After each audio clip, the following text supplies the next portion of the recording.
ये 10 लक्षण भगवत प्राप्ति करने वाले उपासक के हृदय में जागृत हो जाते हैं। बहुत ध्यान से सुनना।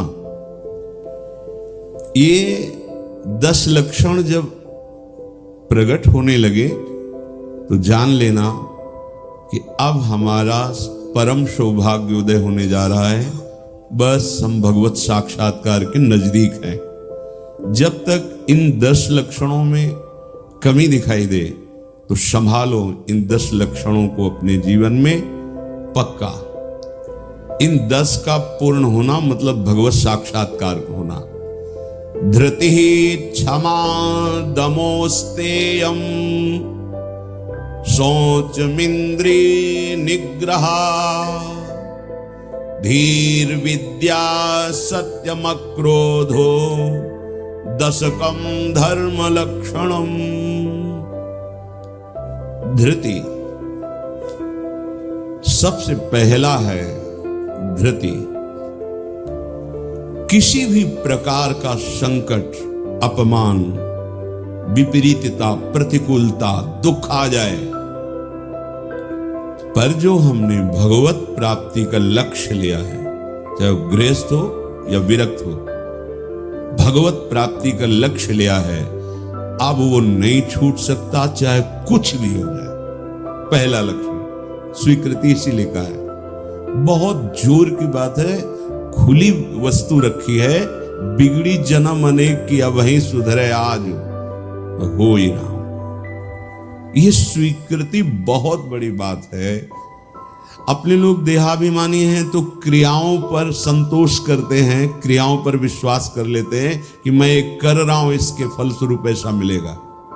लेकिन उस सब करने का फल होता है होना, और वो सत्संग से प्राप्त हो जाता है एक क्षण में।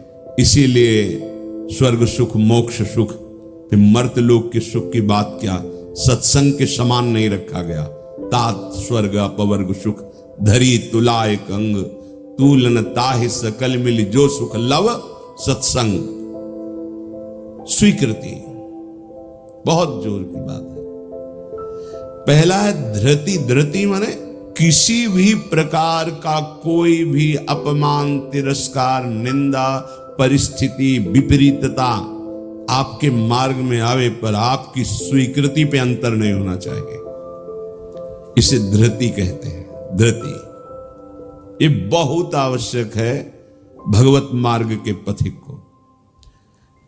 जो स्वीकृति की हुई है उस पे कोई विक्षेप नहीं पड़ना चाहिए। जो होना सो हो जाए, स्वीकृति नहीं बदलनी चाहिए। बस तुम्हारा ये यथा माम प्रपद्यन्ते तास तथैव भजाम्यहम्। कोई भी परिस्थिति, कोई भी विपरीतता, कोई भी अपमान हमारी स्वीकृति में अंतर नहीं डाल सकता। मृत्यु स्वीकार करना अच्छा है, पर स्वीकृति पे अंतर नहीं आना चाहिए। वही स्वीकृति भगवत प्राप्ति करा देगी। गोस्वामी जी बाद में सब बातें कह रहे, पहले कह रहे बिगड़ी जन्म अनेक की अब ही सुधरे आज। हमारी धृति इतनी कमजोर है कि प्रतिकूलता के आभास मात्र में हम छोड़ देते हैं। प्रतिकूलता तो आई नहीं, प्रतिकूलता के आभास, शायद प्रतिकूलता आ जाए, इससे हम भाग पड़ते हैं। ये कायरों का मार्ग नहीं है भगवत प्राप्ति। अज्ञान को छोड़िए। क्या तुम प्रभु को छोड़ दोगे तो दुखों से बच जाओगे क्या? जो कुछ लिखा लिलाट दुख सुख देह संग, भुगतेगो जहां जाएगो या सिद्धांत भंग। या सिद्धांत अभंग तजत क्यों धीरज प्राणी। यही धृति। तजत क्यों धीरज प्राणी, वृंदावन परिहरे प्रिया प्रीतम रजधानी। स्वामिनी जी के महल को, स्वामिनी जी के चरण आश्रय को छोड़कर तुच्छ विषयों की तरफ कदम बढ़ा देना, स्वीकृति आपकी बहुत कमजोर है। बिगड़ जाएगा, ये जन्म बिगड़ जाएगा। पता नहीं किस युग में ये स्वीकृति का अवसर मिलेगा कि नहीं मिलेगा। कितना भी संकट आवे, धैर्य नहीं छोड़ना। सब कुछ सहना है, राधा राधा कहना है। नियम बना लो, जीत जाओगे। काल पर भी विजय प्राप्त कर लोगे। विश्वास करो, ये मंत्र मान लो, सब कुछ सहना है। राधा राधा कहना, राधा राधा। आपको सराहेंगे, आपको चाहेंगे, आप जो मर्जी आवे सो करो। सराहेंगे आपको, कोसेंगे नहीं, आपको सराहेंगे और आपको ही चाहेंगे। हम आपसे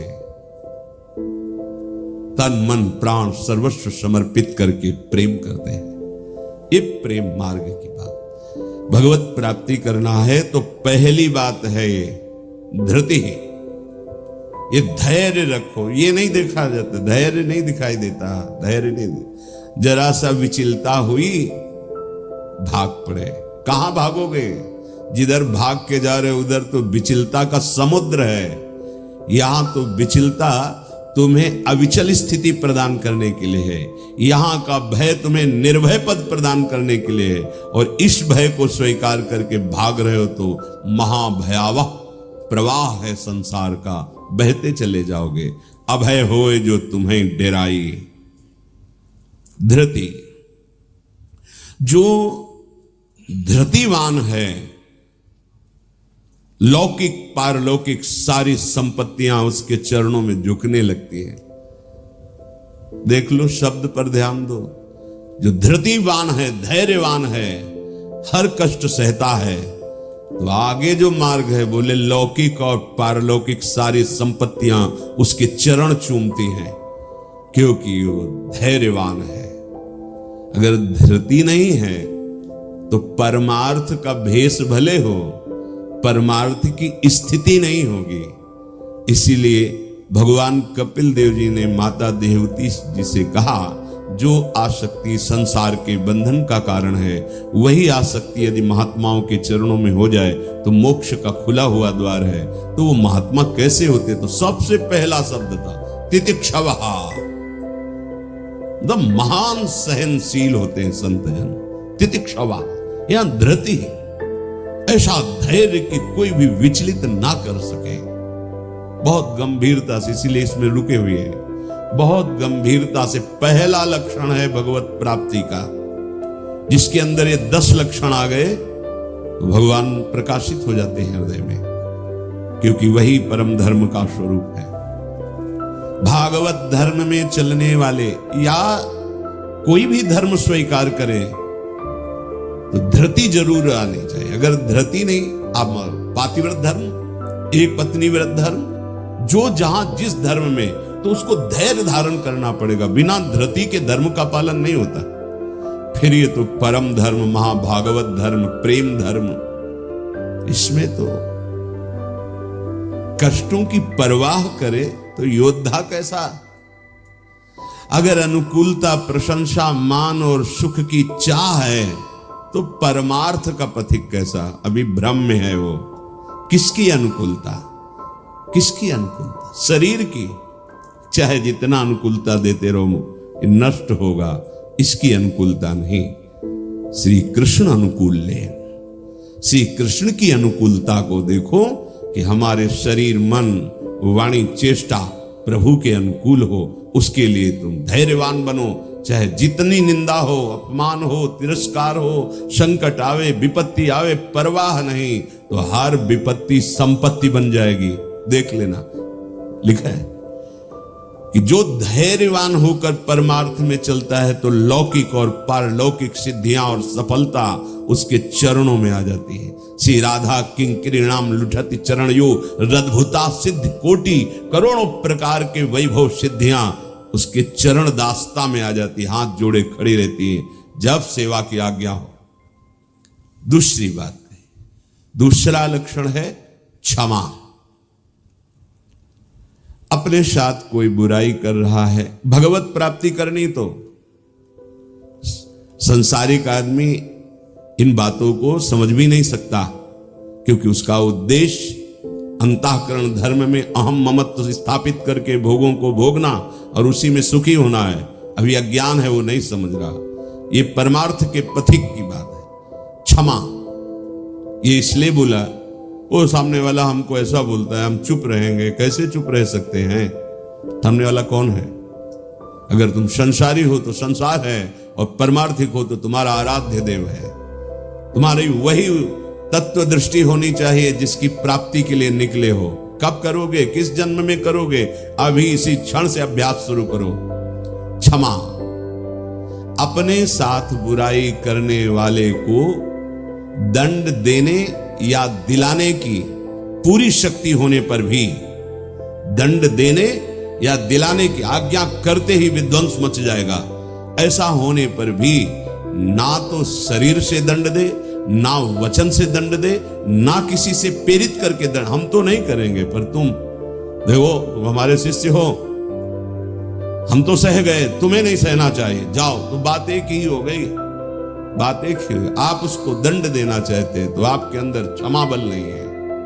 करत जे अनशहन निंदक तिनहु पे अनुग्रह। ना इस लोक में तुम्हें दंड मिलेगा और ना परलोक में दंड मिलेगा। मेरे अपमान, मेरे निरादर, मेरी निंदा, मेरे तिरस्कार का तुम्हें कहीं दंड ना मिले। तुम्हारी बुद्धि शुद्ध हो, स्वस्थ रहो और भगवान प्रसन्न हो। ये है परमार्थ के पथिक का हृदय। विचार करो, जो अनशहन करके निंदा कर रहा है, अपमान कर रहा है, तिरस्कार कर रहा है, उसके लिए ठाकुर हरिदास जी के कोड़े पे कोड़े वो बरसा रहे निर्दयी और कह रहे हरि बोल कहता है। तब ऐसी पीड़ा में भी मुस्कुरा के कहते हैं भगवान बड़े कृपालु हैं, तुम्हारा मंगल करेंगे, क्योंकि तुमने भी कहा हरि बोल। तो ये 2 अक्षर हरि नाम तुम्हारी जिह्वा पे आया, अब मुझे विश्वास हो गया कि भगवान तुम्हारा मंगल कर देंगे। ये